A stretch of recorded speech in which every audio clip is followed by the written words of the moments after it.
Some of you were with us maybe about 5 years ago when we were right here and we did the report out from the utilization study. And so here we are 5 years later. We're back here. I opened it up and I asked many of the faith leaders that we work with who was willing to do a training, to host a training here today, and that we were working with a limited budget. And Pastor Jones was the first one who said, hey, why don't you guys come back? So I want to honor the fact that you all were willing to come this far. And I want to honor the fact that he has been working with the African American Issues Committee since the beginning. You know, one of the first few words of our agenda for today, it says, having our say. So one of the things I want to make sure that I do invite all of you, if you ever want to meet with me, you're more than welcome to make an appointment to come by and see me, because I want to make sure that all of you do have a say. All right? I also want to talk a little bit about my priorities for the year. So this is all one category. So it's data, outcomes, and accountability. But I think there's two more words that could have been added to that. And I had both of them a minute ago.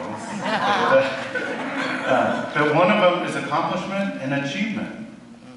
And, you know, one of the things that a lot of agencies are really good at doing is creating reports, doing studies, looking at them, read them, and then they put them on the shelf.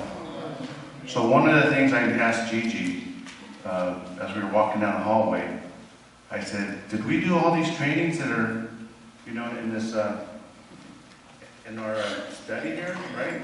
Our utilization report? And I said, when I get back to the office, I'm going to tell Paul, he's our training guy, to make sure that these are in our budget for next year. Kenneth Davis, and I am a member of the Pool of Consumer Champions, consumer-driven organization. I am also the chairperson of the AAEC, which was the African American Issues Committee, now is the African American Empowerment Committee. And we want to welcome all of you to today's success in having our say. And minds, black minds really do matter. Thank you.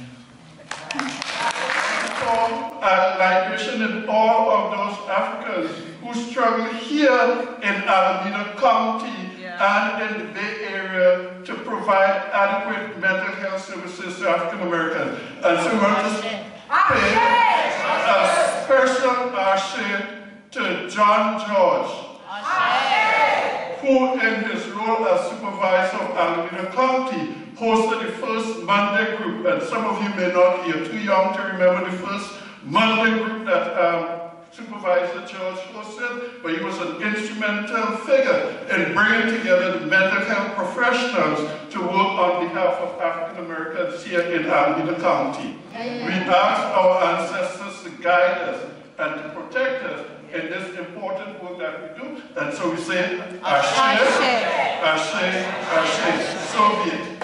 Ashe. Read the proclamation, but before I read it, I want to say something, because this actually is just a bunch of letters on a piece of paper.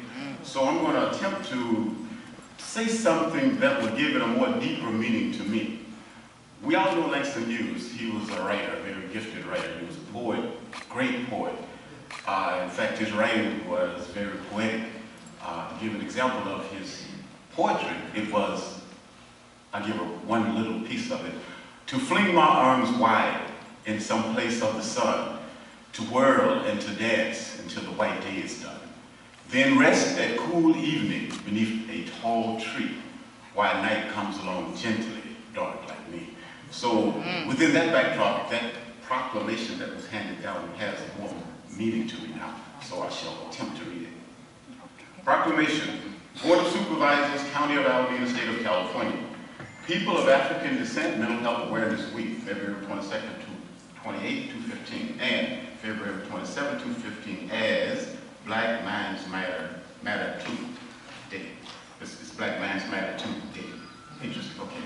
Whereas the Alameda County Board of Supervisors declare February 27 through 28, 215 as People of African Descent Mental Health Awareness Week and February 27, 2015 as Black Mind Matters 2 Day in Alameda County. And whereas there is a need to support the recovery process of clients, consumers, and family members struggling with the challenges of mental health issues through the delivery of welcoming and honoring culturally responsive services, including but not limited to the community-defined practices offered by African American providers. And whereas mental health issues are among the leading causes of disability in America and have not been properly addressed for African Americans. And whereas the Board of Supervisors has proclaimed 2015 as the year of the African American male to address disparities specifically for African American males. In addition, the Alameda County Behavioral Healthcare Services Cultural Responsive Committee and other stakeholders will focus their specific attention on advocating for this targeted population. And whereas the 1999 Surgeon General report identified African Americans as one of the 4 major ethnic groups experiencing mental health disparities in this nation. The report cites African American mental health clients and consumers as often being served inappropriately and in the most restrictive settings with poor outcomes. And whereas Alameda County Behavioral Healthcare Services, in an effort to respond to these concerns, have been one of the pioneering counties departments to heed the voice of the African American community by establishing an African American Steering Committee to further our work in utilizing culturally responsive approaches, resources, and tools that will enhance the restoration of mental health wellness. And whereas clients, consumers, family members, providers, spiritual leaders, and all other interested stakeholders can participate in efforts to unite in a collective effort to replace misinformation about mental health, erase prejudice, fear, and blame, thereby reducing stigma and disparity to the African American community. And it is signed by the Board of Supervisors. Nice. Hi everyone. I'm Charlene Jimenez. And I wrote a poem. And this poem is written in the beginning for the I'm Good campaign at Tears, and I wrote it for this particular event for the African American. So I'll begin. I'm good when I see good from the eyes of others. The good in me is directing my steps, encouraging me to speak with you, laugh with you, care for you, to share with you that which I see: pride, self-determination, and acceptance of me, an African American in all diverse communities. From the White House to every hood, let us come together to promote good. When I sustain, improve, prolong, restore, or enhance giving of the highest unconditional love and respect to one who has no memory of its existence. Thank you.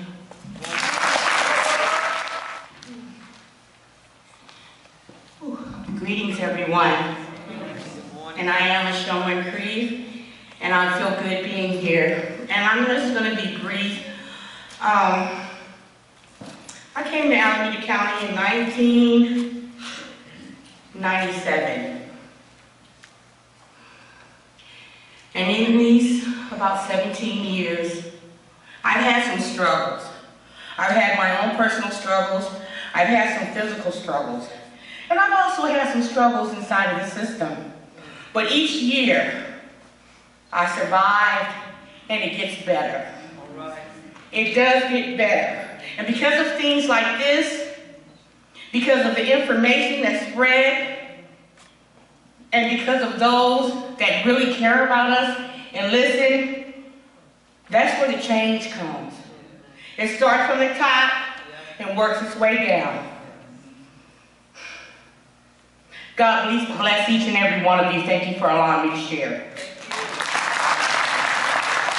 Ashe.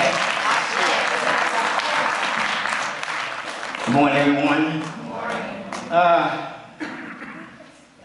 See if I can just, it said 2 minutes. Okay, so I got like a minute and 19 seconds here. There's a poem by Langston Hughes. I too sing America. I am the dark brother.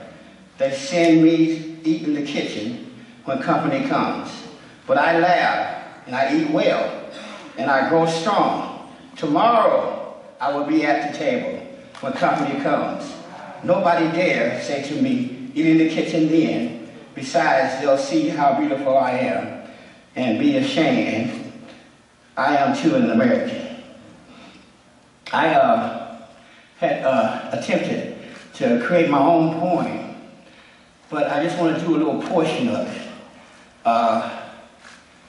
It goes, I am, I can, I will. So I am black, I will create, and I do with you. Thank you and God bless. I don't know if it's morning, afternoon, but not, but good morning, everybody. And I greet each one of you with peace and blessings, because this day I did not know I would be standing here. I, about a year ago, almost died. When I went into the hospital, I did not know I was dying, but I knew that night that there was something wrong with me, and I asked my beloved daughter to rush me to the hospital. However, as I said, I want to give praise and thanks to all of you being here, to Gigi, whom I love very much, and other people. I'm a mother of 7. I came here in 1962 at 18 years old. I was single, married, had 7 children, divorced after 20 years, and one of my sons was diagnosed. He was my next to the youngest. He entered the system at 18. He's now in his 40s. And been struggling with the system.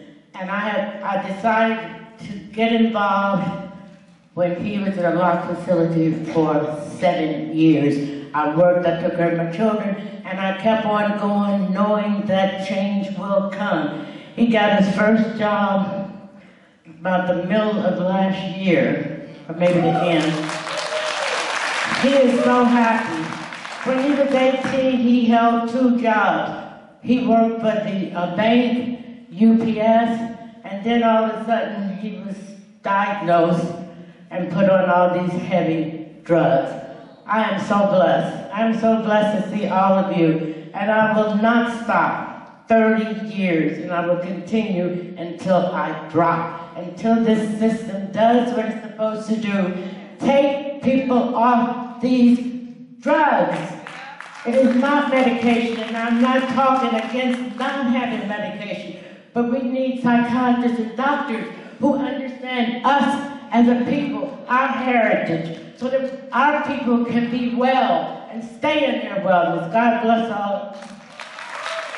Since I became a member of Black Men Speak, I've had the opportunity to do a lot of public speaking, and I enjoyed the results that I got out of it.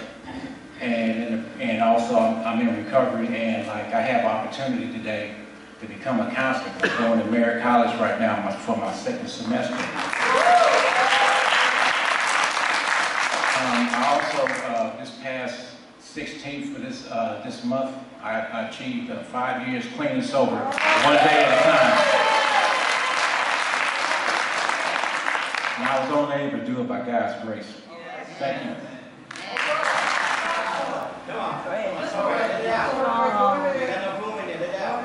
About, was it 2 years ago? Yeah. About 2 years ago, we were told that Roscoe had been shot trying to save the life of one of our young African-American males in his neighborhood. And so, because he's an individual who served in the military, he was moved around a lot. And so I lost track of where Roscoe was. But on our mental health day of prayer, we're outside, as we are every first Tuesday of the month in October, praying for mental health and spirituality to be advanced, because most people would like to have their services delivered in a manner consistent with their faith beliefs. That's true for our community, okay? Well, we were there, and I looked and I saw this individual that looked familiar, but since we lost track of him, I didn't know where he was. And it was Roscoe. And so he's going to share what he went through and how we have to put some actions in place so that what we see in our community, black on black crime, we called it. But if any of you guys remember the scene in Roots, who was the person whipping Kunta, asking him to change his name? White man. No, it was another African American. That's a lesson we need to unlearn, hurting each other, right? So he was putting his life at risk.